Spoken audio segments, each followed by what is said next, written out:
Is-Segretarju Parlamentari għall-Gvern Lokali Alison Zerafa Civelli ħabbret skema bl-ammont ta' 270,000 euro li minna se jgawdu 10 kunsili lokali madwar Malta u Għawdex. Dan il-finanzjament se jgħin biex dawn il-lokalitajiet jiġu mejjuna mill-Gvern u xogħlijiet ta' manutenzjoni u proġetti infrastrutturali maġġuri.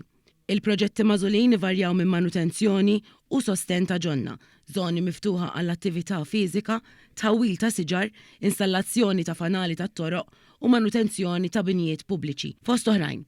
F'konferenza tal-aħbarijiet, is-Segretarju Parlamentari qalet li din l-għajnuna finanzjarja ipprova oħra ċara ta' kemm il-Gvern u kommess li jkompli jgħin lill-komunitajiet permezz ta' proġetti li jitgawdew minn kulħadd. Permezz ta' din l-iskema se nkunu qegħdin ngħinu lill-10 kunsili lokali jagħmlu l-proġetti tagħhom aktar sostenibbli u jinżammu f'qagħda aktar sabiħa u nadifa.